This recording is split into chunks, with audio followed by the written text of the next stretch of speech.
your socks! Hey! The Lost Art with Andrew Cox podcast.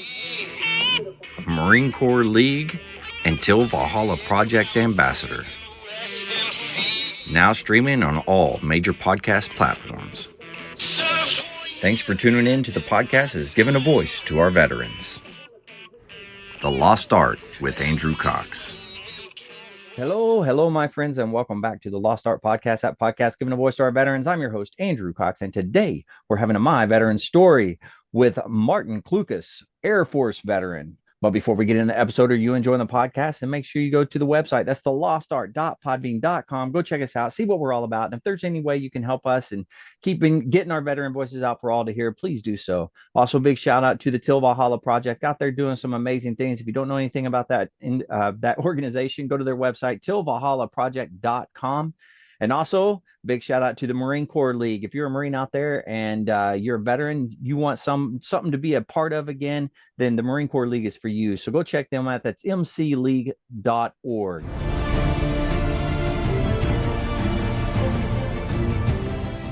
Are you a Marine veteran? Are you missing that bond you had on active duty? Then I have a place for you. Join the only congressionally chartered Marine Corps Veteran Service Organization, the Marine Corps League. Get that brother and sisterhood back in your life. Become one of the fewer, the prouder, a Marine Corps League member.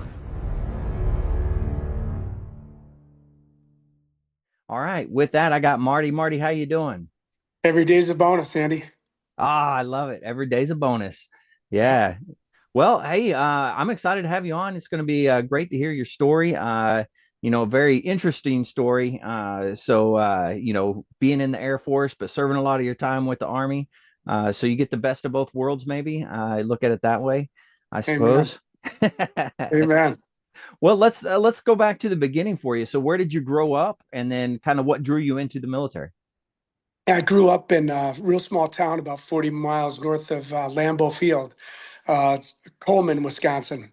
It's not much of anything there. It's about 850 people, and it's still about that same size since. So, it was a humble beginnings. And my dad was a mechanic. My mom worked as a bookkeeper. But kind of the inspiration was about the military. There's nothing military around that neck of the woods. Right. Yeah. But my pa served in World War II, and he was a radio operator gunner and flew 50 combat missions on a B-17 out of North Africa. Wow.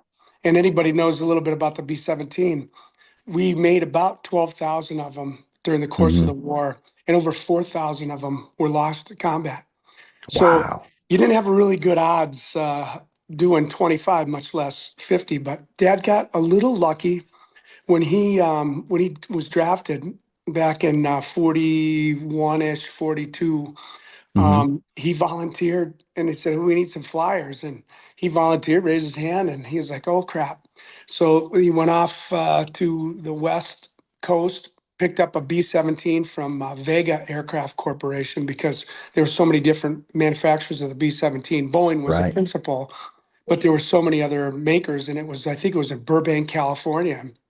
Well, he and his crew picked up that B-17, and then they proceeded to go around and do the training. He took a radio training up in Pullman, Washington, at Washington State University, and that's where he met my mom. My grandpa was a college professor in that neck of the woods, and so met mom, and then as the war went on, and when he got back, came back and married mom, and had my brother and my sister. Well, my sister first, my brother. So they were 21 and 18 years older than me. So, Wow. and I have another sister, Kim, and she was born in 63, and then I was born 3 years later in 66. So my pa was 48 years old when I was born, and mom was right before her 40th birthday. So yeah, Wow. so I had some kind of long in the tooth parents, but they were freaking awesome, and they really did the best they could for me. And Pa was an inspiration. He's a special deputy in town in the Marinette County, and he hunted, he fished, we did all that stuff. He took me in the woods, and we had a little little spot of land on the Peshtigo River, God's country, and we spent our weekends there. We didn't go down. Uh, I mean, going out of state was going up to the Upper Peninsula, of Michigan, and Right. Yeah. we just ride and look at the trees, and my pa was a huge inspiration for me. Um, and he was a mechanic, and then later became our high school janitor. So it was pretty cool. He retired after my freshman year in high Oh, school wow. Okay. because he wanted to kind of be there for me, and it Oh, was wow. kind of neat. So fast forward, I wrestled and played football, a little bit of track. Although track is a little bit of a joke, I hated running, but ended up, having to run a lot. Yeah, absolutely. Yeah. And which, as an Air Force guy, you probably don't think, what's this guy doing? So it was funny that I joined the Air Force, and I couldn't get in right away under the delayed enlistment because I had a locking knee and I had to have that scope. So I had a scope done and it was fine. It still locked after that. I didn't say anything, but I knew then not to open my mouth too much Right. because it set me back about 6, 8 months from joining. And I anyway, I enlisted in late June of '84. Hmm. And I went in open general, which most people go in, AFSC MOS wise, you go in guaranteed, right? You go in, Yeah. you're going to be an X, and you do that. Well, it was open general, so which means the Air Force priorities come first. And I had to fill out this survey. Do you like camping? Do you like the outdoors? Do you like this? Do you like that? And I'm like, yeah. Do you like shooting guns? Yeah. Oh, yeah. Heck yeah. I grew up hunting and fishing, and then I get this job, which wasn't even on the list of volunteered things, called the Tactical Air Command and Control Specialist, TACP. And I'm Yeah. like, what in the world is this? So I go to my TI, DI, and I said, Right. hey, Sergeant, what is this? And he goes, I have no idea. But it had a Oh, parachute in wow. front of it. And I'm like, Okay. parachute? I dig jumping out of airplanes. That's pretty cool. Yeah. So I I get signed up for this, and I go to Hurlburt Field, Florida, which is now it's an Air Force Special Operations Command. I guess it always was a Special Operations Command base, but it's home of AFSOC now. Hmm. But there's this little tiny, there's only a handful of people in each class. I want to say we had about 15, maybe 20 people start out the course, and of course, it's a pretty decent recycle rate and washout Right. rate because it was not your average Air Force job. Because Yeah. we Yeah. did we Yeah. PT'd like animals, and because basic training was basically a joke, for somebody that worked out and did a little Right. bit, PT, but the Tech P was pretty strong. So I volunteered to go airborne right away. So I did the Hmm. airborne PT, and I was getting ready to graduate, and they came down with assignments. And my first assignment was Germany, which means I had to give up. I had to give up my airborne. So Oh, I'm like, you know what? I'll try this, and I'm thinking I'm just going to go on for 4 years anyway, and I'll probably, right. whatever. But 2 years in Germany, I get a chance to go check out where my dad bombed back in the day. Wow. He did a couple missions up in Germany. Most of it was in Southern Europe, but Yeah. in Italy, Sicily, Corsica. But I did never forget calling Dad and say, "Hey, I'm in the fatherland here, Dad." and and he got picked up as a radio operator gunner because the radio operator piece, because he didn't speak English till third grade, Oh, so wow. he knew fluent German. So Right. he could talk to the ME 109 and the Focke-Wulf 190 pilots, and do all that stuff. Right. So I get my assignment, go to Germany, Aschaffenburg, Germany, and I tell you what, we had my first supervisor, Kyle Hurst, who awesome dude, really laid back, but he kind of helped motivate me to be the best. Now back then, we didn't really train for war per se. We Yeah. were, and I went to a regular unit, so it wasn't an airborne unit, so it was a little bit on the slow side. They when Hmm. they when they talk about PT, it was kind of everything's on your own. And I Right. was, I misery loves company. And I like I like get suffering together. That's what we Right. did in Yeah. tech school and everything else. So I tried hard to get people to do it, and I grab a couple guys, and we had a small shop. We had Hmm. eight to 10 man shop, and that was it.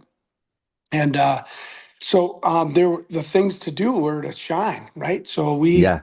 I polished the crap out of M151 Jeep with a Mark 107 pallet in it, and I made that Jeep the best Jeep on the planet.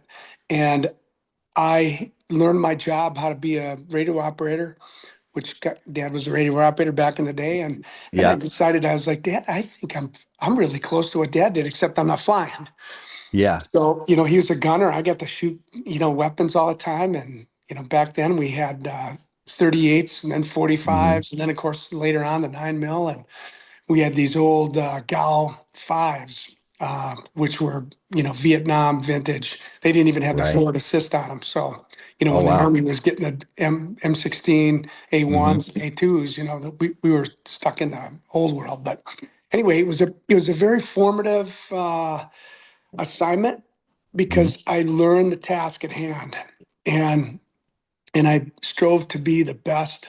1 Charlie 4 or 275 back then. It was the MOS. Learned to be Yeah. the best I could possibly be, and that helped out because in the second year over there, they had this opportunity to go back to Herbert Field, and I'm like, Oh, I okay. want to go back to Herbie for a competition. Yeah. I got to go back to Herbie. I got to figure out a way to do this.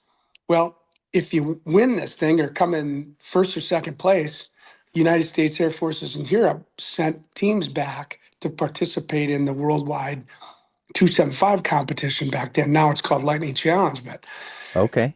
so I competed at the group level, competed at a couple of different levels, and me and my partner won the entire show. He took first place, I took second place, and Eric Kibbe, and guy was an absolute crazy stud. And Wow. so Eric and I went back, and here I am, a two striper, and he was a three striper. Yeah. And I'm going to tell you, it's a lot different now, the competition. So if the Okay. competition was anything like it was back then, well, it's different time, right? Right. We got there, and of course it's like a big reunion, so there were like 150 dudes. And Hmm. some, we had a small contingent from Germany, and there's every other fort from around the world, or Right. concern, or barracks that had TACP. We meet up there and we party like rock stars. Yeah. Yeah. Yeah. So we drank like Vikings, and we Eric and I, even with all the drinking and shenanigans, we took first place. Oh, He nice. took first place as an individual. I took like seventh place out of 150 dudes, and here I'm a two striper. Wow. So That's really good. it was pretty cool. And of course, I come home with this monster trophy, this Uh-huh. team trophy, because Eric actually went, he PCS'd en route, permanent change of station. He went to another base. I can't remember where he went, but he basically did that TDY, temporary duty en route to Yeah. PCS. And so I'm traveling back on an airplane, big commercial airplane with this thing. And it was like a rock star. Did And you it have it in the was, seat next to you? oh yeah, dang near. They actually put it in the coat closet for me, Oh, and nice. but it was fascinating because it kind of it brought some recognition to the TACPs in Germany, because this was only about the, I don't know, maybe the third or fourth. Excuse me for the cough. Oh, you're It was fine. probably only about the third or fourth worldwide competition. So this thing was fairly new, and to Wow. have a USAFE leg, non-airborne Yeah. unit pull this off was pretty cool. So I got a chance to meet the Seventh Corps commander, who was a three-star, Yeah. and he invites me into his office, and of course I'm Airman Klukas reports his order. He's like, sit down, Marty, have a seat. He throws Yeah. his legs up, and he makes me feel at home. And I was like, this guy is cool. Yeah. And I thought this is pretty cool. So he wines and dines me a little bit, and it was really fascinating. Contrast to that, the Air Force dude. Now I won't tell you the number. The Air Force was someone that's going to figure out who it was, but that guy was a dick. Oh And I yeah. was like, and so I was like, God, these Army guys are pretty cool. And why is the Air Force or these Air Force general? He's a two-star general. He's kind of a dick. And I'm like, he was like bothered I was there, and I'm like, well, I didn't ask to be here. So it was pretty fascinating. So that got me some name recognition. So Right. that helped, downstream, and Hmm. I got my second assignment went to Fort Stewart, Georgia, and I'm like, Okay. dang. I was hoping to do something with airborne, but you just can't PCS to an airborne unit without, Right. jump wings. So I got to Fort Stewart, Georgia. It's a swamp. It's hot, sweaty. Oh my gosh. Just a little ways away from Savannah, Georgia, but it's in the Oh middle of the yeah. swamp, and it's tough. And it was the 24th Infantry Division. Later it became the 3rd Infantry Division, but Okay. interestingly enough, I supported the 3rd Infantry Division in Germany in Oh wow. Aschaffenburg. So it's pretty cool. And so anyway, get there, and again, PT's a thing. And I'm like, Hmm. so my one of my bosses, Bruce Voigt, who was a hero of mine, he kind of encouraged me to try to get the entire unit involved in physical training, and I started out kind of really easy and eased Hmm. into it, and I got them doing PT, and Right. it was definitely a group effort, but he put me kind of in charge of that. So Very nice. he helped develop some leadership skills back then, Hmm. because that's where you do that stuff, right in the PT Oh field. yeah. It's easy Absolutely. thing, easy way to develop some of that. Come here, you Yeah. got to be shitting me, pal. You know, that sort of thing, and it beat your face, and Yeah. it was pretty cool, and it was impactful. So again, went to the next year's competition from there, and end up taking, I think I took second place as an individual. I was mad though, Oh wow. because I'm like, again, I had about 150 dudes, and I was got I'm this close. And my teammate Caesar Simpson, he was pretty good, but just didn't have the speed and the Hmm. he was good. He's a heck of a nice guy, but just the physical aspect of Right. everything wasn't quite there. So held us back just a little bit. But I'm like, all right, we're gonna smoke this one day. So that kind of went on, and I got just up the road. We had a small operating location that Uh-huh. supported First Ranger Battalion, Okay. and I watched those dudes come walking by one day, and I was like, "Holy shit, who's that guy? He's got a big old mustache." Of course, Rangers didn't have mustaches, but Yeah. our Air Force dudes, and it was John McKay, who you know later became one of my best buds in the whole military. But Yeah. Um, and I see this, crushed OG 107 ball cap, or patrol cap with Ranger tab and Master Blaster parachute swings. And I'm like, Right. dude, I want to be like that. I want to be like J Mac. So, they said, hey, apply for jump school. So I got a slot to jump school. Actually, I went to air assault school first, Okay. and got my wings there, and then I went to jump school, and then I started to augment the First Ranger Battalion TACP, Oh, and nice. then when the time came, they two guys left, Tom Kocher and Keith Ingram left. They hired me, and my buddy Nice. Roger Cross, and Roger and I were stationed together there at Fort Stewart. So Hmm. Roger and I got up there just about the same time. He beat me to the punch because he did like a Diddy move, or did like a do-it-yourself move, and Right. I had to PCS. It was a debacle, but anyway, and I didn't have anything really to take anyway. It was just me. Yeah, yeah, And, yeah. yeah, I didn't have any furniture, didn't have anything. I was stripped down Harley. It was bad to the bone. Yeah. So I get up to Savannah, and man, it was just cool. We trained with the Rangers, and my fifth team, my fire support team, they're like, "Hey, when you going to Ranger school? When you going to Ranger school?" I said, I'm not going to Ranger school. That shit looks hard." And I'm like, "All right." So fast forward, we do a bunch of these. Oh my gosh, we did exercise after exercise after exercise, and we it was getting towards the end of the year, and it was right before Christmas. Hmm. Block leave, because each of the battalions had a rotation, and we had block leave over Christmas. Right. And I went out with some bros, and we got shit faced one night, and this was a Friday night, but I rogered up to go hunting, deer hunting on Fort Stewart the next, and I knew kind of where to hunt the next Right. morning, but I was a little hungover, so I'm like, oh man. So I drive down there by myself. Everybody else is gone. They're out hunting, and I sign in at range control, and I get and of course, the places I wanted to go, there's nothing there, and I'm like, Right. no openings. I signed up for this one spot that was near our old detachment at Hmm. Fort Stewart, and I get out of my truck, pull a shotgun out because it's shotgun only. And I was using my boss's Gary Luck, not the famous General Gary Luck, but the Air Force General Luck, or Gary Luck, I should say. He was awesome, dude. He loaned me a shotgun, and I'd Right. never shot this thing before. So I pull it out, and all of a sudden I see this movement. And I hear this. I'm like, what the heck is that? So I smoked this hog, and I run it down, and I had to put a couple extra rounds in it, and I got this thing, and it was a uh big Like a female. boar. Oh, is No, it a big female? female. Oh yeah, it was a Okay. huge, yeah, huge female. And I got this thing out, and I about threw up because one, I was hungover.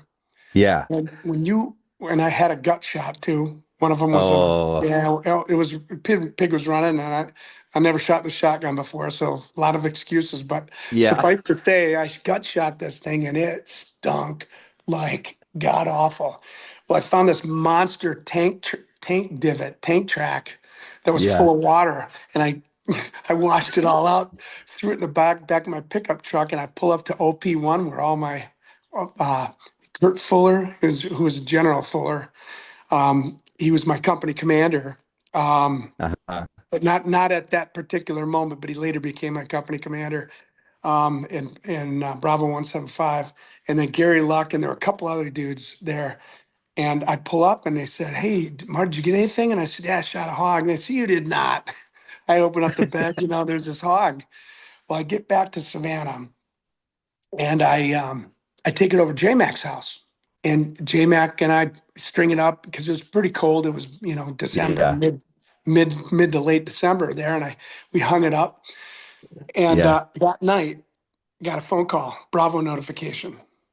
We're like, oh, so we jump in the vehicles and off to work we go. And so that Yeah. was Saturday night. I think it was, I can't remember exactly what day it was, but we were getting ready to prep for the Operation Just Cause for Oh, okay. the invasion of Panama. So Hmm. there it was. We kitted all up. We knees in the breeze, jumped out into Panama, and it was interesting to say the least. We jumped onto Torrijos Tocumen Airfield, and when I got to the ground, it wasn't fast enough. We only jumped at 500 feet. But there, when Oh, the tracers are coming up, it's too long. yeah. That's a long time Seems to be like a in year. there. It So seems I like a felt, year coming down. I think I had because we jumped our Air Force guys. We had our Gal 5, which by that time we had modified, and our armor at 175 hooked us up and gave us A2 upper receivers, forward assists, whole Ooh, shooting units. So it gave us some good stuff. nice. And we also had our 9 mils. I think I had my M1950 undone by the time I hit the ground. And of course we dropped a little long, and I was templated to drop over a 98 millimeter recoilless position, but nothing was manned, and there was Hmm. nobody there. But we jumped outside the fence, so I had to Hmm. cross two fences Oh, to get. geez. So I'm hiking this heavy rucksack and throwing over the fence, and I get up over trying to get across this fence, and I'm on the top of this fence. It's like 8 feet tall. I ripped my pants, crotch Oh, no. wide open, just wide open from almost from navel to backside. Yeah. And I, we didn't wear any underwear back then. Yeah. What you're supposed to, Yeah. but we didn't because it was hot. Yeah. Let the boys breathe, right? That's And right. so now I'm free. I am free out in the open. Well, these Rangers come up, and because I'm an NCO, these tab spec fours are like, "Hey, Sergeant, what are we gonna do?" And I said, "Well, let me talk to the AC 130 right up here, and there's little birds that are buzzing us. We've got our appropriate glint tape on. We've got, Right. we've got the right stuff on, so we're not gonna get hit." But so in the meantime, I'm trying to call of our blocking position. Uh-huh. Nobody's up on that frequency because we're outside the blocking, we're outside the perimeter. Right. Yeah. We're trying to get back in. Well, there's this big monster ditch and it was deep. And one of the guys lost his ruck in there. Our SATCOM Oh operator God. lost his ruck, had to cut away because it was a um, deep ditch, water filled. So I wade into this ditch, and I'm like, oh yeah, it's the water's too fast and it's too deep. We're not swimming across this thing. So I said, we got to come out on the road, and you could see the road. There was some things that are fairly well lit. I could see the Bravo company's blocking position established in the Hmm. BP, and all of a sudden, this duster, red and white duster, comes out of nowhere, and I'm like, what's this guy doing at 1 o'clock in the morning? Yeah.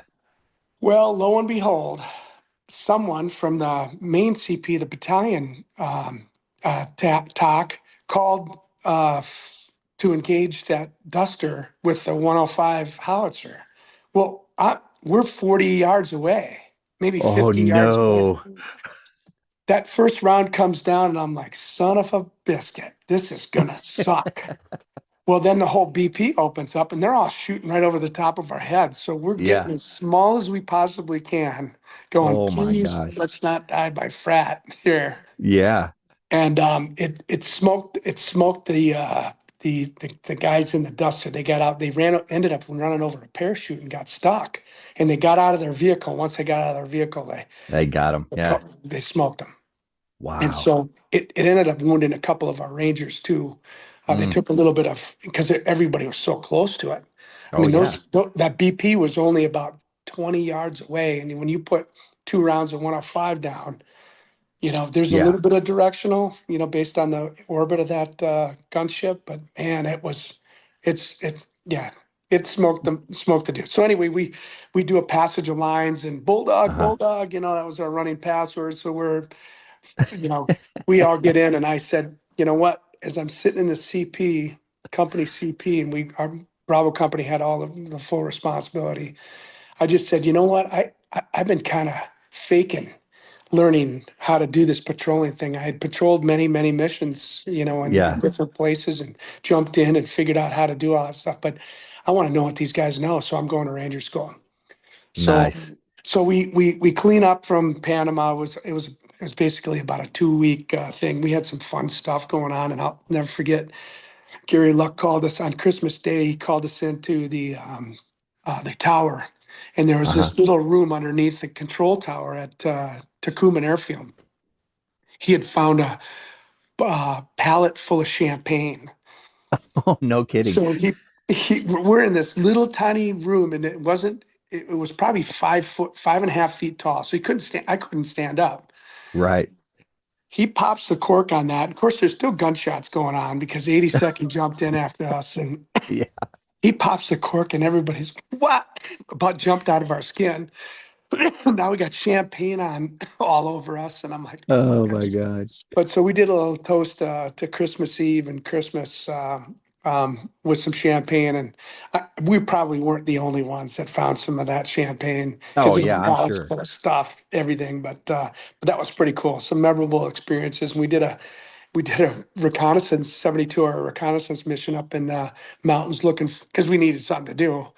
But Right. there was some PDF Panamanian Defense Forces allegedly up there, and so gun jeeps roll out. We hoof out. Actually, I think we got helicopters inserted, and we were humping up and down. It was a smoke fest, and it was I still imagine a little so. Yeah. warm. It's a little bit warmer.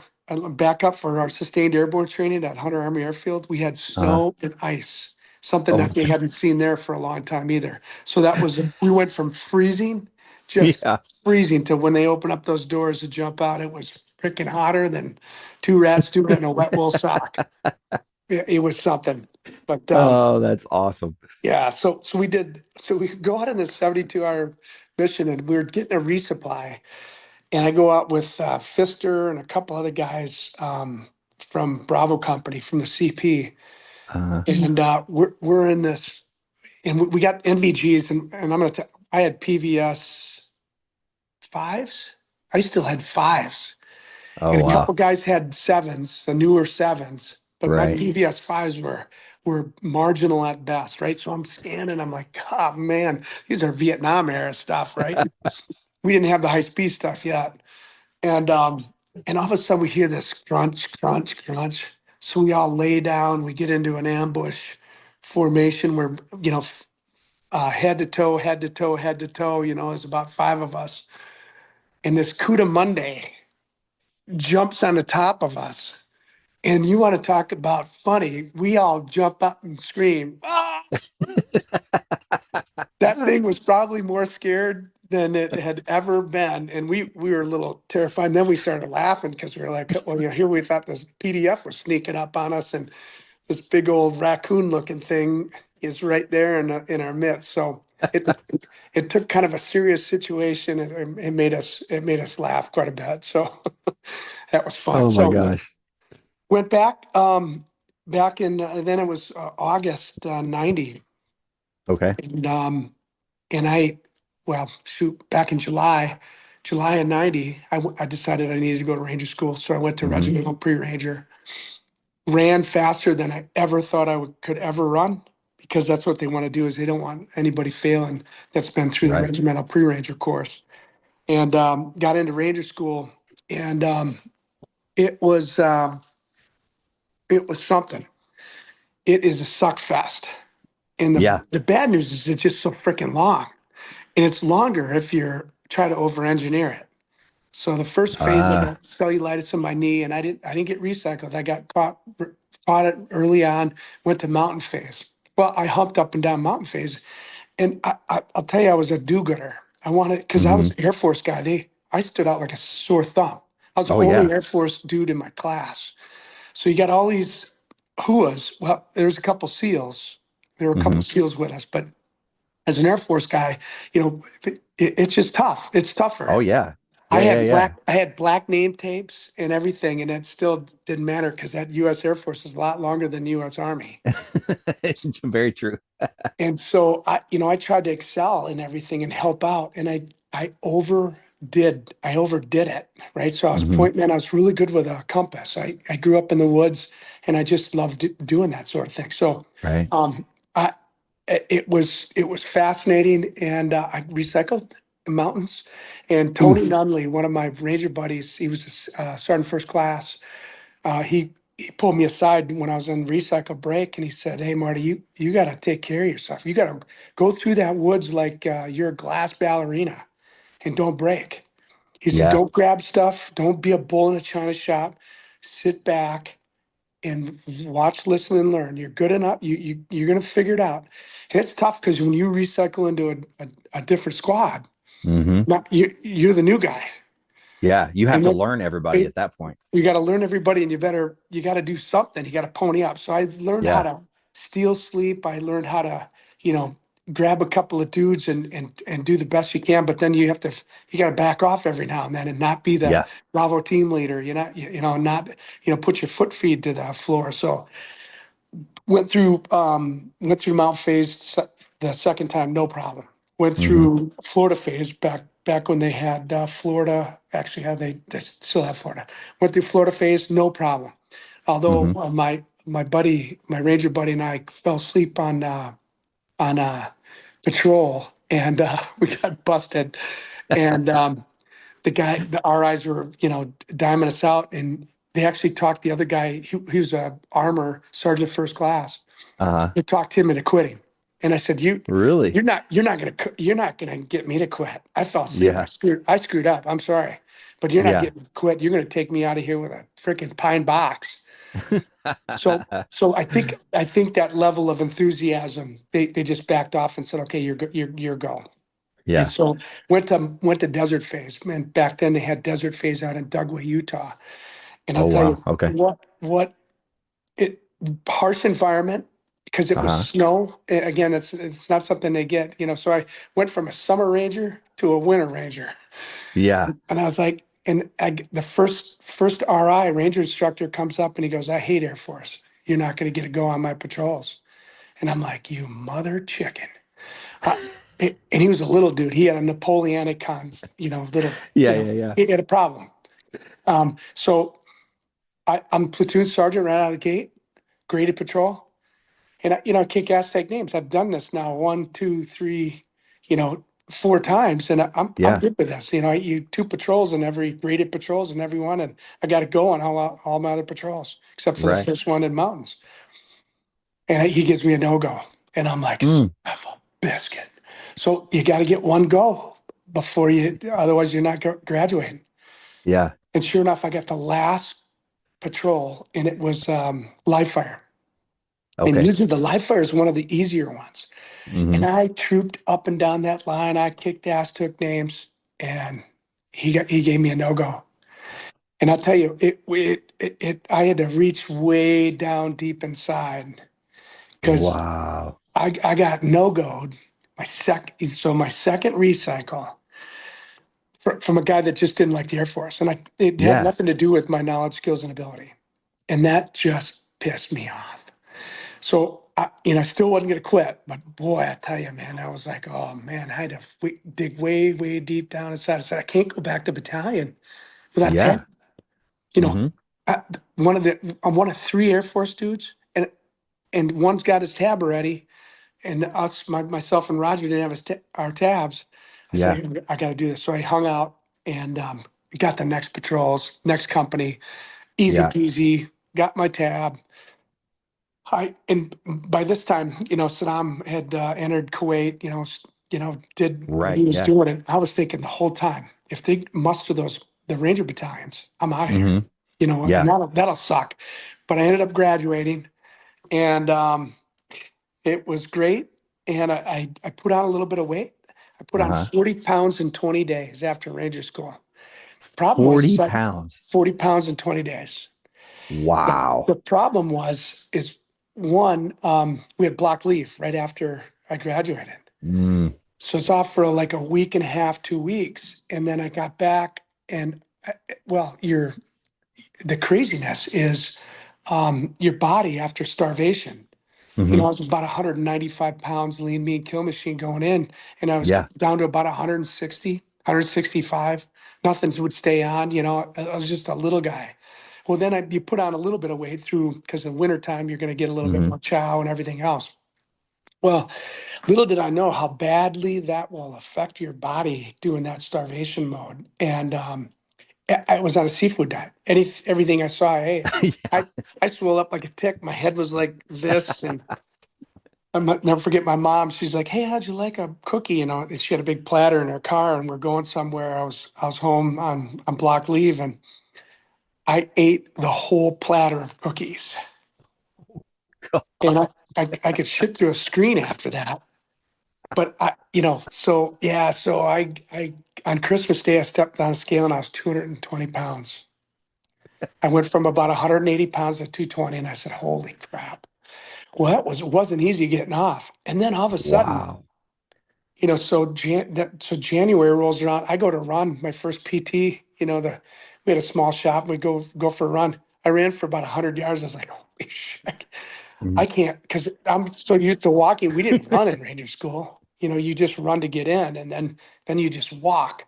Yeah. Well, between that, not much PT, tearing the body down, everything else. So Right. it took a hot minute. Well, in February, we got called.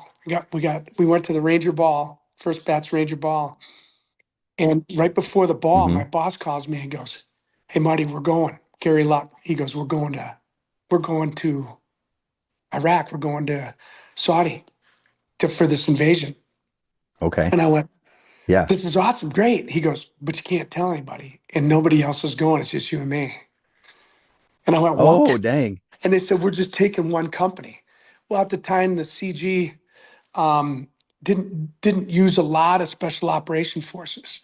Right. He did. He ended up using some, but when I say some, it was a fairly limited role, but a very critical and crucial role. Hmm. But so we we Bravo. So we go to the Ranger Ball, and a bunch of my company bros are coming up, going, "Hey, what you doing tomorrow?" And I'd look at them, kind of coyly, and go, "Same thing you are." And they're like, "Right on, man. Right on. This is great." And I was like, "All right." So we bolt out of Dodge, and those guys came into work on because that was like Saturday night. They came to work on Monday, and all their stuff was gone, and we had notes on there saying, "Hey, miss you guys." And so Oh man. so Gary and I went. He was a major at the time, and Gary and I went off to a little small airstrip in way western, just off the border in western Hmm. Iraq. There was a combined joint special operations task force there, Okay. responsible for really taking care of all the scuds in the western part of Iraq, because they were launching towards Israel and a couple other Right. places. So anyway, we were part of that task force, and it was pretty interesting. We got to do one mission across the lines, and that was pretty interesting. We called it the Bent Tower mission, but yeah, we got a chance to light up the guns and drop some bombs. Okay. So it was quite fun. And then the little Huh. birds, DAPs, tried to shoot the communications tower down, and it didn't go as planned. We had some demo guys from a couple different units, and I think the tower was a little bit hardier than they expected. So Yeah. anyway, so some of my best years, and so I Wow. get done with that, and again, I was so thankful for having that Ranger tab, and little did I know how much that Ranger tab would help downstream. Right. Now, Assignments. how long were you over in Saudi? We were there for about 4 months. Okay. So we got there in February, and of course, Hmm. air war had started already. Hmm. And so we got there in February, and then we were there for D-Day. And Right. in fact, that pre D-Day is when we went behind the lines and did some communication destruction. So Right. Okay. yeah, Very cool. yeah. So it was pretty cool. And so I did about 5.5 years at First Bat, and Hmm. my buddy Roger, he stayed there. He ended up going getting his Ranger tab as well. So for a short period of time, we had 100% of the list enlisted guys, which is only three at the time, Yeah. um, Ranger qualified. So we we taught it. We were the only fully Ranger qualified TACP. So that was pretty cool. Yeah. And That's then really cool. then I got a job at the regiment. So I was a Okay. regimental NCOIC, and that was absolutely fascinating too. And the coolest thing was, those battalion folks would rotate in and out of the regiment, whether it be regimental Hmm. reconnaissance or, doing staff jobs on the regimental headquarters. And we had team black, team gold, and we supported the regiment and made sure all the battalions got their air. If we did massive exercises, and not only air but naval surface fire support. So Right. we had some amazing multi-lat training events, and anybody that's been with the battalion, even back in the late '80s, early '90s, the level of intensity of the training was Hmm. absolutely fascinating. But tell you what, it made us really Oh sharp yeah. with the job. And so, fast forward one interesting trip with when I was at the regiment, had nothing to do with the regiment, but I got a call from our group commander, an old group Hmm. commander, Ed Modica, so full colonel.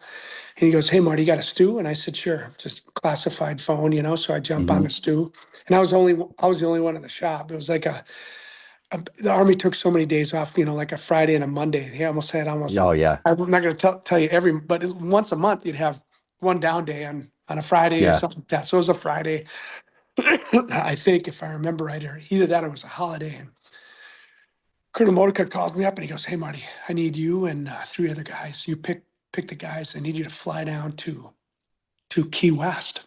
And I go, "Fly down to Key West?" He goes, yeah, you're going to jump on two Coast Guard cutters and you're going to provide close air support for the Coast Guard, because there's this Brothers to the Rescue that got shot down a year earlier, and they're planning a big flotilla, and the Cubans are going to probably come and try to interdict this. So we're like, oh man, this is crazy. So I call up of course, I had to call my boss, Jerry Valentini, and Tom Fritz, who's a major, and Kyle Hurst, who I had worked for in my first job. He was my first boss. Right. So Kyle was the NCOIC third bat. I was up at the regiment, and so I call those guys up and say, "Hey, Bravo notification." They come in. They go, "What's going on?" I said, "Pack your gear. We're going down to Key West, Florida." And they're like, "What?" I said, "Yeah, pack your gear." And I said, and Jerry goes, "Do I need to call headquarters?" And I said, "Nope. Colonel Motika's taking care of that, but we do need to step inside the regimental commander's office." So we link up with we go down to the regimental commander's office. I said, "Sir, here's the deal. Air Force Higher Headquarters called us up, and we're just going to rob 4 people. We're probably going to be down there for just maybe a couple days." And he goes, "Okay, well, I'm glad you told me. Thanks. Have a good time. Be safe, and blah blah blah." So off we go. And Right. we fly down. Jet comes to pick us up. This little C-21 comes to pick us up. We're like fat cats. Fly down to Key West. We go in to brief the admiral, who is nervous as all get out. Yeah. This operation, which is taking place like the next day. And my boss, Colonel Valentini, who is a little bit of a bullshitter, and even he would agree with that, because he's trying to bullshit his way around this guy. And Yeah. this guy's like, this guy's confused. And I said, "Sir, I got this. Sir, here's what we're gonna do. We're gonna split into two-man teams. We're gonna jump on these things. We're gonna be right there in the con, right with the skipper of the ship. And if we need to put air suppression, air power down on the boats, we got this. We got F-16s flying air cap, blah blah blah blah blah. So we're not doing anything without your release of your skippers, Right. right? So we're not doing this willy nilly." So that kind of allayed his fears, and off we went. We jumped on two cutters, and Wow. thank goodness, well, kind of thank goodness a little bit, because the seas were tough that day. Oh yeah. So I was in a like 500-foot USS Gallatin, and or Coast Guard ship Gallatin, and so we're out there, and I mean, sun. We got our shirts off. I got the UHF radio hanging out there, Pick 113.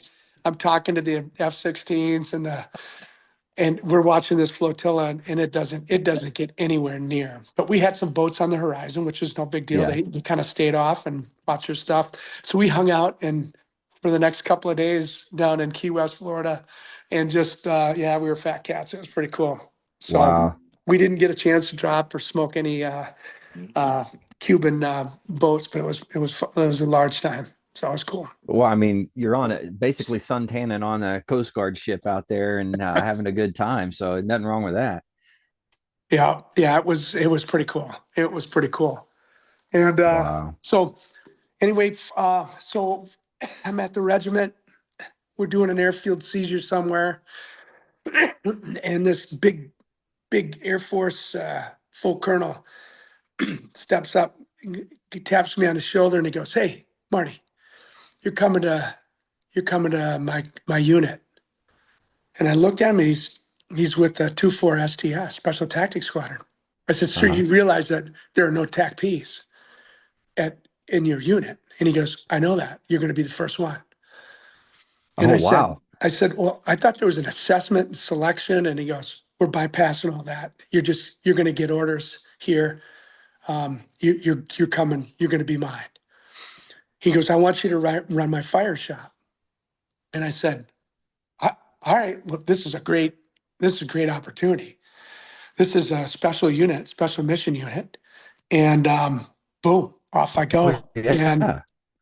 it was crazy, because I worked with some of the hardest core, and I worked with our TACP brothers that were freaking hardcore, and these Hmm. guys were the next level combat controllers and pararescue men, and they were next level, harder than woodpecker lips. Of course, it helped because Yeah.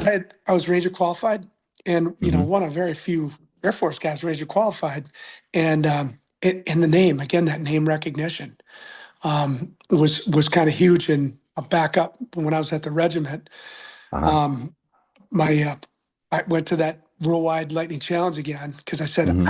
I got to win one. I just have Yeah. to win one. Me and my partner Paul Ford, big dude. Um, he was wicked smart though, wicked Yeah. smart. He could do all the tasks. He could do all that stuff. A little tough on the run, and a little tough on the road march. Little tough hanging in there on the land navigation, but we went balls to the walls. I got disqualified on the pistol shoot because Oh I no. had a bad habit, and I had won the year before on the Yeah. pistol. I had a bad habit of drawing and cocking and shooting single action instead of double action, and Oh yeah. one of the range guys caught me, and I wasn't cheating, but in his eyes I was cheating. But Right. that's the way I had trained myself to do it. It's like it's a lot easier to squeeze that first round off single action than it is Oh double yeah. action. Yeah. Yeah. Yeah. And I pop up, so I didn't get scored for a whole event, and I lost by about like 7 points out of like 1,500 points. And I went, son of a biscuit, this is gonna suck. So the next year, Wow. so I was in '93. The next year we went back and smoked it, just freaking smoked it. So Nice. didn't get disqualified. Me and my partner Paul came in first place, and then the next following 2 years, I coached the two winning teams. So Oh, no kidding. Wow. yeah, these guys were not physical specimens, but they were very smart. And Hmm. I rode them like bad ponies, man, really hard. So I got them to the best I could get them, and they did it. They won both. They won that 2 years Wow. in a row. So really proud of those guys, Rob Arserio and Paul Ford. Yeah. So it Yeah. was cool. Wow. Got the big trophy. Just wanted the one big trophy, and then pass it on and let those other junior guys take control. So anyway, Right. fast Yeah. forward, all those things kind of added up to in that resume, and it was starting to look pretty good. Hmm. My weak link was education. I didn't do the Mm. things that the Air Force wanted me to do is with education. And that was get my CCAF degree, which is an easy thing to do, community college of the Air Yes. Force. But as you could see, I was busy Oh playing yeah. and having fun and doing all those things. So I got passed over a couple times for E7 or E8, I should say. I got step promoted to E7, which was Stripes for Exceptional Performance, Oh, and nice. Okay. which was kind of cool because I know I would have made it testing. Uh-huh. That degree wasn't so critical yet until I became until you're trying Right. to compete for E7 and E8. So my buddy Roger, he was in my chili all the time. So I Hmm. finally knocked out my degree and boom. So it took a couple years. I just got set back for that. And Yeah. anyway, I was up at the 2-4 STS, and again, I kicked ass, took names there. We supported some named operations, not known by a lot, but we supported a Yeah. lot of that stuff. We did a lot of stuff that earned me senior rater endorsement, and they got me promoted to E8 out of there, which is Oh pretty wow. incredible. So I did 3 years in there. I promoted myself out of a job. I Okay. did three Yeah. years there, and That's not a bad thing. That's not a bad thing. no, it's not cool. It's kind of cool, but it's like, damn, I wanted to be this, I'm an operator kind of guy, right? Yeah. So didn't really necessarily want to do that, but also wanted to be promoted. I thought if I could take care of my men a little bit Hmm. better, faster, stronger, and more of them, that's how you do that. So Yeah. Yeah. Yeah. so I get my assignment, and it's to the 82nd Airborne Division, which is right. Like I could see the building from our building. I could Right. see my next duty assignment. Well, Mark Falella, one of my Ranger buddies, he was the NCOIC there, the superintendent. He calls me up and he goes, "Hey, Marty, I don't even have you as a gain, and I already have you as a loss." And I went, "What?" He goes, "You got orders to Germany." And I went, "What?" He goes, "Yeah, you're going to Germany. You're going to be at the ASOC, Air Support Operations Center." I'm like, "No, no, I can't. I can't be. I don't know anything about the ASOC." I'm not going to the ASOC. Well, I went to the ASOC. So I spent about 6 months, or a little less, about 6, 8 months with 82nd Airborne Division. Got a couple jumps in. Then I went Hmm. to Mannheim, Germany, which was the home of the 4th Air Support Operations Squadron, and it was part of 4th ASOG Air Support Operations Group, and Hmm. which is up in Heidelberg. So I get there. They were big. I mean, this is heavy stuff, heavy unit stuff, and I'm coming from the Right. light world. Well, the squadron commander at that time, Bob Bain, he said, "Marty, we got to pare this down." And I said, "Heck yeah, we do." So we had everybody lay out all their stuff, and we turned in, I don't know how many tens of thousands of pounds worth of trucks, trailers, equipment, stuff that we just Wow. did not need or Yeah. want. So we're maintaining stuff that, we shouldn't even have on our books. Right. So we got us all kind of necked down a little bit, and it was kind of a good timing, but um, 9 9/11 happens, Hmm. and I walk in the squadron, and we were in these big old World War II, former German barracks, and Right. we had our offices in there. And I never forget she was a lieutenant or maybe a captain at the time. Bev Templeman yells down, sir, planes just hit the towers, and it was all kind of over, all over but the crying then. So we Right. started ramping up. Well, because of my soft background, special operations forces background, I got called, myself and Mark Lutz. Mark was stationed at the group at the time.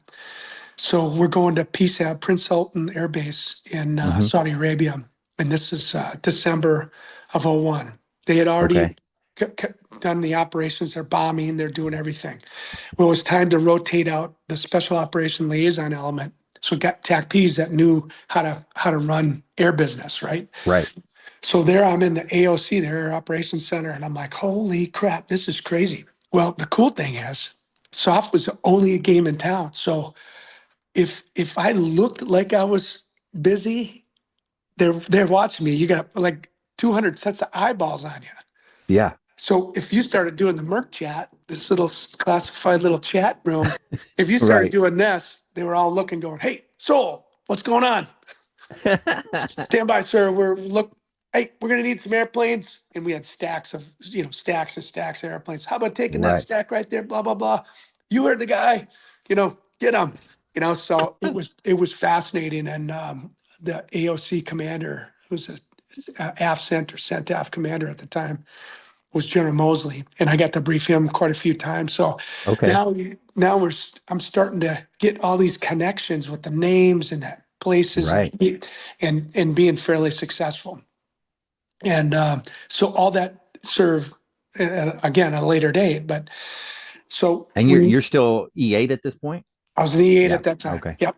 And of course that deployment helped for the next rank, E9, Yeah. for Chief Master Sergeant. So I get back to Germany, and well, now we're talking about being up for OIF. So Uh-huh. did my stint of about a 4.5 month in OEF, and I got a Right. chance to do some battlefield circulation up there, which was a blessing. So I got to fly into damn near Bear, Bagram, Oh, wow. Kandahar, up in K2, all kinds of different places, and it was an interesting experience. And of course, every time you run into people, it's all these people that I know, from the 2-4 STS, or from Rangers, or from my, Right. soft Yeah. SF TACP brothers and sisters. So it was really cool because, knowing who is at the other end makes a difference too. And likewise, the reciprocal is true. Those guys that are, dealing death, that Oh, they yeah. know that someone that they can trust is at the other end. They know that, we're fighting for them. So it's pretty cool. And so Yeah. we we I'm in Germany. We're, fat, dumb, and happy. We're doing all these exercises now, ramping up for the OIF. So we take the airplane we fly commercial, Right. and Magoo, McGee is his last name. He's a full colonel. He was one of my bosses. Hmm. We're on an airplane. He's got a zipper laptop open and he's doing all these plans. And the guy never had to sleep. Yeah. He was a machine. Big head. He knew stuff. He was an F-16 pilot, former Hmm. life. He That's the first time I had a Jack and Coke. I always liked Jack Yeah. Daniels. I like the allure of it, but I never really had it because I didn't really like the taste of it. Uh-huh. Well, on that flight, going over a classified plan and on a commercial airplane, I drank my first Jack and Coke, and I was hooked ever since. Okay. Now I don't do the Coke anymore; it's just a Jack. But All right. Well, I'm more of a Jim fan, personally, but my all-time favorite is Knob Creek. I like Knob Creek. oh yeah, that's a good one too, for Yeah. sure. Cool. So we get ramped up for the plan, and boom, we briefed the third or the Ninth Air Force commander, who was also the AFCENT commander, and Hmm. we head back, and we were the left flank for the invasion of for OIF. So Oh, okay. our our air I was um, the senior fighter duty tech on. I guess that's probably the wrong term. You guys are going to correct me on this, but anyway, the senior non-commissioned officer of the Air Support Operations Center, Hmm. pushing airplanes to all the units. Primarily at that time were either Third Infantry Division, and then later on the 101st, 82nd, and all the other Hmm. units that came to join the fight. The Army on the left flank, and then the Marines obviously were on the right flank. Yeah. So, and we swapped stacks and did some magical stuff, and had some Navy and Marine help as we were Right. pushing airplanes in and doing the deed. So it was pretty cool. Magoo was a hard charger though, man. He just drove and rode us. And Yeah. so when we leapt up into Baghdad after Third ID secured it, I did a leap with we packed on helicopters, and there was still all that sandstorm, and I'll never ever forget. Probably the scariest ride Yeah. of my life, because you could tell when you're looking outside and you can't see a thing, and the Yeah. helicopter's starting to slow down, and then it comes to a stop, and it's starting to back up and hover, trying to figure out, because we're in near brownout conditions. And I was like, you know what? He's gonna fricking stab this thing right into the ground, and this is gonna be a shit show. And you could look outside, see the sand dunes and everything else. And I was like, oh man. So that was a pretty harrowing experience. And Oh not to my mention, God. potential of getting shot at, because it was still a pretty active place. Yeah. And so we get up to Baghdad, and we were running we established the Air Support Operations Center. So we're pushing airplanes, and and then things just start slowing down because the enemy is by and Hmm. large capitulating. So now we're and but my boss at that time, it was actually Colonel Bob Bain, but McGee was pushing us hard, and I said, "Listen, you got to stop. These guys are run right to the. I mean, we've been running for a couple of weeks hard, Yeah. like we're talking 14, 18-hour days." Hmm. And I said, "This got to stop." So I walked him off the ledge, and oh, by the way, I was like, I got promoted to chief while I was out there, and I got orders to go back to Fort Bragg, and as the 18th Air Support Operations Group Chief. So Oh, wow. fascinating. My dream job. Yeah. I get there. I meet this commander. Well, actually, one of the outgoing commander was amazing dude, and he's the one that hired me. But the incoming commander was Colonel Spike Gentili, and he he goes, "All right, let's go." So we have a blast. So we're writing medals for the guys from, because mostly the units involved were out of the 18th ASOC, and we're getting people spun up, spooled up, and obviously the 10th Mountain Division was there as well, and so Hmm. we're getting we're getting everybody spooled up, and then, oh, by the way, we're going back and writing medals for Afghanistan. So we've got both things Oh, going on. wow. So we got Yeah. Iraq and Afghanistan to support, and so we're dealing death. We're visiting units. We're having a great time, and this this list comes out and says, "Hey, I get an email that says, 'Hey, you want to be a command chief?'" And I'm like, "Ah, no, no, no." I didn't like many of them that I met, and I didn't Yeah. meet many of them. I was with an Army unit for the majority of my time. I Yeah. rarely met a command chief, and then some of them were like so full of themselves. I'm not doing that. No Yeah. freaking way. Yeah, I'm not going to be one of those jackasses. My boss, Mike Gentili, goes, "You, you need to be one of those guys." He goes, "That's why you need to be one of those guys." And I go, Yeah. I, Yeah, that makes I, sense. "I'm not a shoe. I'm not doing that. I'm not doing that. I'm a warfighter. I'm a warrior." I said, "I'm in the best job in the Air Force in my career field. And nope, I'm not doing that." Well, he talks me into putting my name in the hat. I go, Yeah. "Okay, I'll put my name in the hat." And I go, "Who the hell would pick me?" I, I knew more about the Army regulations than I did the Air Force regulations. Right. I knew 670-1 better than I knew 35, 36, 2903. I'm like, those are dress and appearance regs. And I'm like, this Right. is, yeah, no, no, I'm not doing that. He goes, "Okay, all right." So I said, "All right, all right." And sure enough, here comes this tall dude come walking in. And I knew him from a previous special mission unit. Yeah. And he goes, "Hey, Chief, I need you." I said, "Sir, I've had Chief on for less than a year. Yeah. I mean, I've literally worn E9 for less than a year. I know two things about the Air Force: Jack and shit." He goes, he goes, "Okay." He goes, Listen here."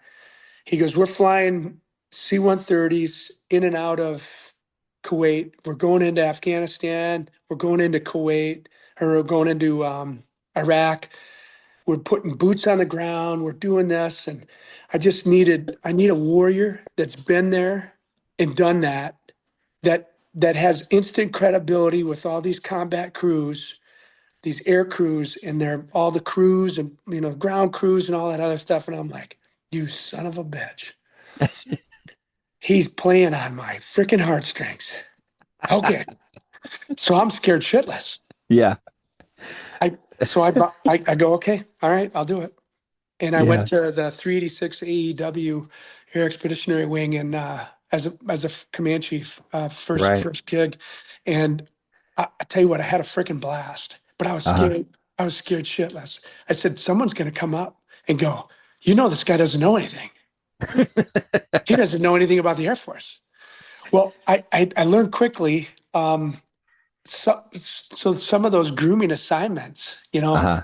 got me, because we were all male Mm-hmm. in our career field, for the majority of the time. Mm-hmm. So working with females, that helped big time. And then working with other Right. jobs, because I thought my job was the best, right? And, Yeah. we kind of talked down a little bit to some of the, but then in the joint world, and Mm-hmm. where I served in that special mission unit, things are different, man. Everybody's got a job to do. You gotta Yeah. rock and roll. So, I kind of worked through that pretty quickly, and then I learned about everybody else's job, and told them how important that was, and related it to where I had been, and Mm-hmm. how, had it not been for them, I wouldn't have been able to fight the fight that I was Right. I was in. So it was fascinating. And so I had my training wheels on there, and then I said, nobody's going to pick me for. I could see the combat environment, but nobody's going to pick me for garrison back in the States or any other Yeah. place.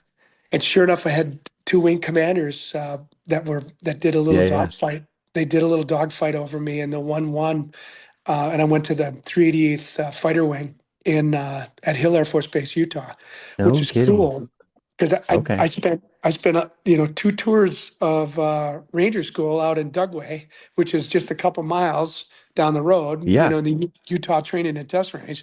So Right. any anyway, that was a cool assignment, but only lasted 14 months.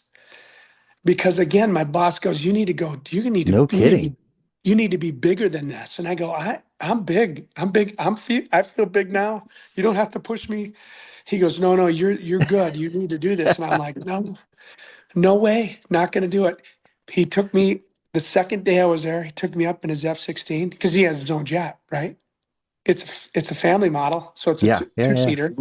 takes me up in an F-16. I'd flown one other time, but it wasn't all that enjoyable just because I had to pee real bad and I never got Yeah. sick. But anyway, so the boss takes me up that hill and he points it to the Great Salt Lake and he goes, "The jet's yours." And I went, "What?" He goes, "The Oh jet's my yours." He gosh. goes, "I'll manage the power." So I got a chance to fly that freaking jet. And Wow. it was unbelievable. And I flew them all around the Utah training and test range because I'd been boots on the ground. We had done so many missions out there with Yeah. live fire, dry fire. I'd been boots on the ground at Wig, or not at Wig, well, boots on the ground there, Wig Mountain, but at the Remab site and Ranger School Hmm. and Michael Army Airfield. And it was a Wow. phenomenal experience. And I got two more rides with the Vice Wing Commander, one a night sortie. That was pretty cool. We got to drop some Yeah. bombs and shoot some gun, and we were doing that for an operational readiness exercise. So that was a Very really cool. cool thing. And I listened to TACP on the ground, and so it was kind of cool. And that's what that boss wanted me to do. Is he wanted me to basically be talk to his pilots and tell them Yeah. the significance of being a ground guy, ground pounder. So Yeah. Yeah. Yeah.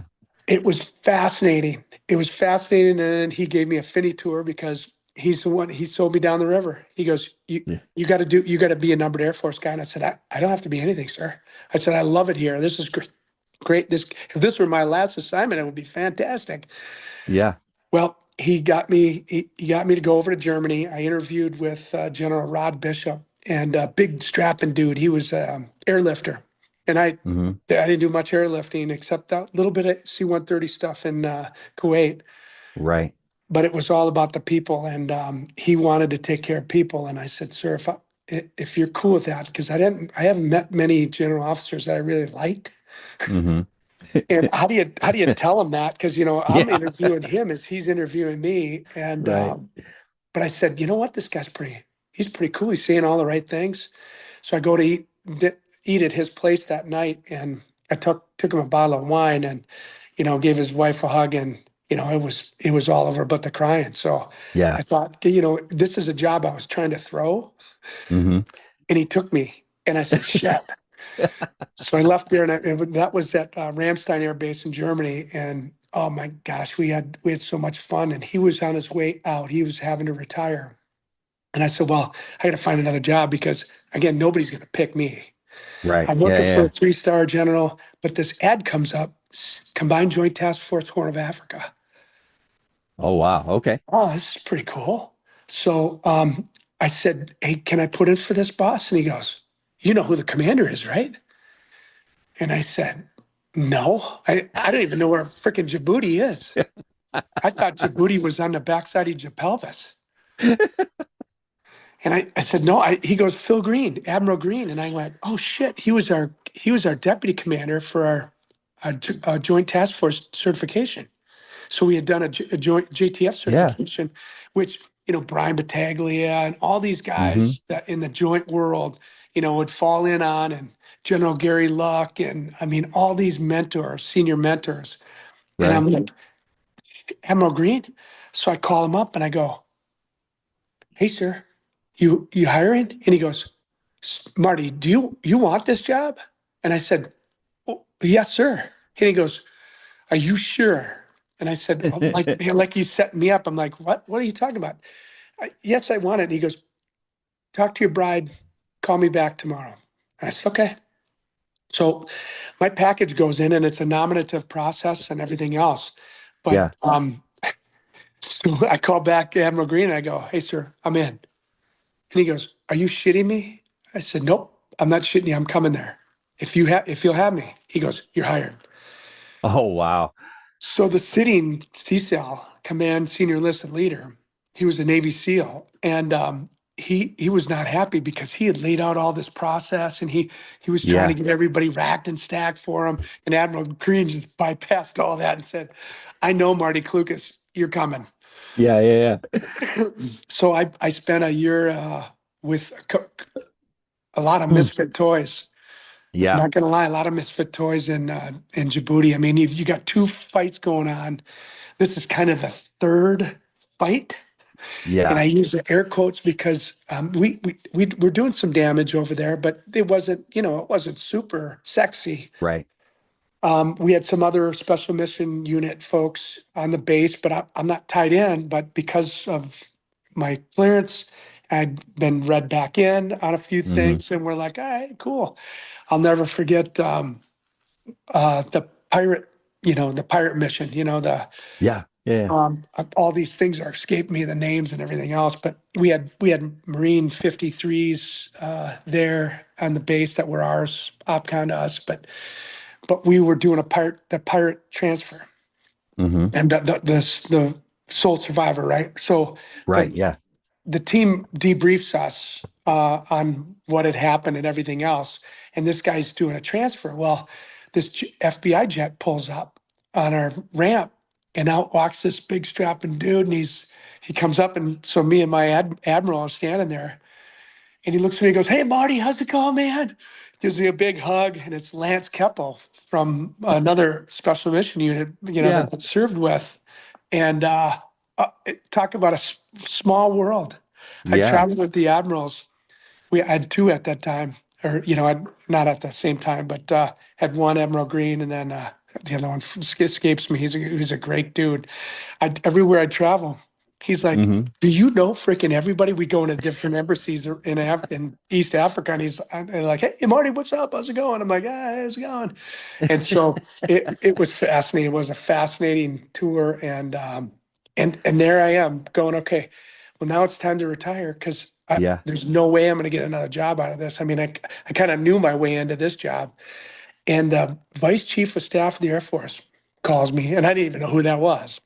Yeah. Will Frazier. He calls me up and he goes, "Hey, I need you. I'm going to Air Combat Command, and I need a command chief." And I said, "There's one already there, sir."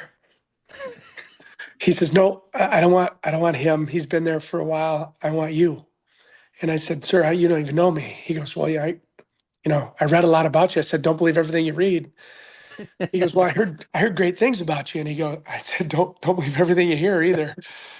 And so we had this, and he's a Texas guy, and he just had a way with words. And again, he suckered me in, and I was like, "Man, this guy feels like he's a good dude." Yeah. And I'll serve as long as I'm having fun and making a difference. And but if there's a big disagreement, I'm not going to have fun, and I'm probably not going to make a difference. So he hires me, and I go to Air Combat Command, and I am jumping way over my skis Yeah. because I am feeling like, but I'm going to the round tables. I'm served up, and I'm like, all right, and we're helping our warriors. And that was the Yeah. bottom line, is helping our enlisted corps and actually Hmm. helping the officer corps as well. So we were doing some dynamic stuff, and it was absolutely amazing. Had a great time at Air Combat Command. Um, I I next job, the boss gets hired. He's a B-52, B-1, B-2 bomber guy, but he gets Okay. hired at Air Combat Command, right? So Yeah. he was the first outside of a fighter guy hired there. No So kidding. Wow. he's an unusual cat himself. So I thought, okay, well, I'm an unusual guy being a TACP. Nobody's ever done this in my career field. Been Yeah. a major command chief, much less a command chief. I think it was the very first one, probably, to do that. And Yeah. so I got a chance to help mentor and inspire others, and they took up and they rocked it behind me. So Nice. many other of my warrior brothers took up the banner and the flag, uh, because I think I'd done a decent job. If not, I stole a lot of stuff, and I got away with a lot of stuff. But so the boss gets hired as U.S. Transportation Command Hmm. commander, and I'm like, "Boss, you got to pick your own huckleberry there. Don't pick me. You Yeah. don't feel obligated. You do not need to. You can leave me. I'll sail off in the sunset. I've done way exceeded my expectations in a career. Right. I pinch myself every day. I fly around the world. Got to be with warriors in harm's way. Um, got to be that warrior in harm's way. I said, I'm blessed, and I made it back. And he goes, okay. but just you're coming with me. And I go, okay, all right. So we had another 2.5, 3 years together at U.S. Transportation Command, and traveled around Wow. the world and took care of warriors. And it was an amazing career for a TACP, a knuckle dragger, bolt launcher. And yeah, so I just hope I was a positive role model. I know I was Hmm. for quite a few folks. I know there's some haters out there, which, shit, haters gonna hate, right? Yeah. But it was an amazing team. All the teams I was associated with, and Right. I credit all those brothers and sisters of yeah, making me look good when I sometimes didn't look all that good. So it was Well, cool. an amazing career. I'm in awe. I mean, it's just to be able to, as quickly as you were, 1 year as a chief, and then you're getting command chief. I mean, unheard of type stuff there for me. It's amazing. It was stupid. Yeah, it was stupid. It would have been neat to just be, understand what it's like to be the top dog. I wasn't around very many chiefs either, so I didn't have a lot of great examples or even an Yeah. example. Because most of our units were staffed at the senior most enlisted rank as an E8, as a senior master Right. sergeant. So, yeah, it was just it was odd. And I swear to God, I felt like someone's going to come one day and just pull my pants down and go, you're done. You're Well, it over. worked out. It It worked worked out. itself out. It That's did. awesome. Yeah, yeah, It was yeah. fascinating. Wow. Well, I thanks for coming on and sharing your story. Now, what are you doing since retirement? What all do you have going on? You just actual retirement, or are you doing Getting other things? close. I'm Yeah. getting close. Getting ready to hang up. Well, so I moved to this area in Chippewa Falls, Wisconsin, and I got Hmm. here because my cousin was also my best bro. He lives in this neck of the woods, and one of his Right. best buddies here owns a school bus company. Okay. So when I got here in 2014, he said, "Marty, I need you." And I went, "Oh man, a school bus." So I helped run his school bus company for him for the last 10 years, and I'm kind of hanging Wow. up my cleats Okay. this summer. So this is my last season as the HMFIC Uh-huh. of our organization. Well, the general manager, Yeah. more than anything, but he and his brother Ray and Jim own the business, and I want to step away from that so that I can go do things with some of my military friends more often and Yeah. travel to see because we're dying, Hmm. right? Yeah. It We're happens. Yeah. dying off, and I'm telling you, I missed K-12, a good brother of mine from my first assignment. He just passed away a couple months back, and Mm. I wanted to be there for him, and I couldn't because of work, Yeah. and I wanted to be for his wife, And anyway, we're dying off, and I need to, you know, get reduce the amount of stress, and Yeah. go visit my warrior friends. Yeah. Absolutely. Yeah. That's very noble. I like that. Well, toward the end of the podcast, now I always give an opportunity for the guest to be able to give words of wisdom or anything like that to leave the audience with. What types of words of wisdom do you have for us? And I'll tell you what. I think every day is a bonus. I got that from a PJ friend of mine, Butch McCumber, who lives, interestingly enough, right down the road. But Nice. back in 1997, he said that, and I swear to God, if I haven't said it a couple million times, um, and you when you believe that, it changes things, right? Hmm. So it changes your outlook, and it changes what kind of mood you're in too, right? Because Yeah. we all suffer from our little aches and pains and all that other stuff, and then when you see one of us pass, um, you can't take that for granted. Every day is a bonus, so Hmm. make the best of it and seize the day and be a positive influence out there. And I think when you could do that, and we have a small business, no, it's not small, Quick Trip. They're gas Hmm. stations. It's spelled with a K, Yeah. KWIK Trip, and it's based out of La Crosse, Wisconsin. And And they always ask you how you doing, and I said every day is a bonus, and it'll stop them in their tracks. And I go, man, I really like that. And I said, well, you feel free to use it. And then and they're famous for when you're leaving, they say, uh, let's see, oh geez, I forget what they say now. But see you next time. So that's Okay. their Yeah. tagline. See you next time. And I said, yeah, you will see me next time for sure.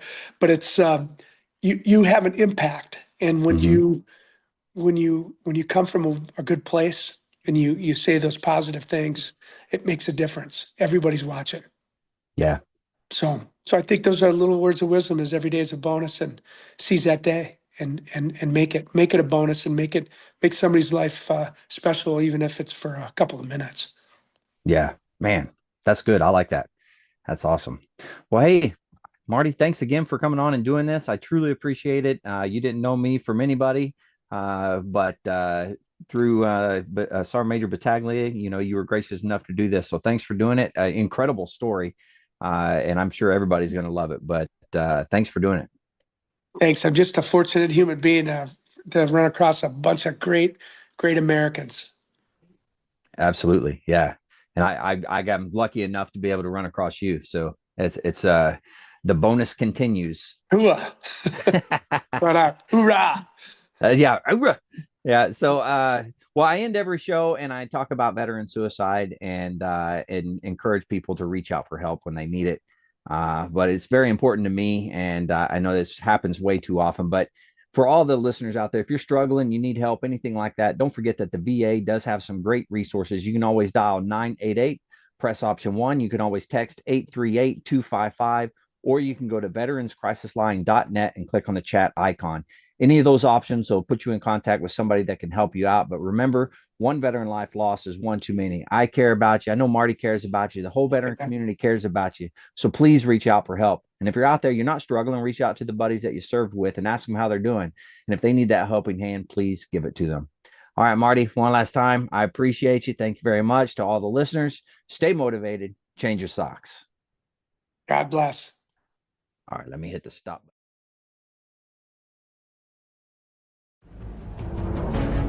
Ton Tavern, birthplace of the Corps. We as Marines hold this history close to our hearts. Wouldn't it be spectacular if the establishment was born again?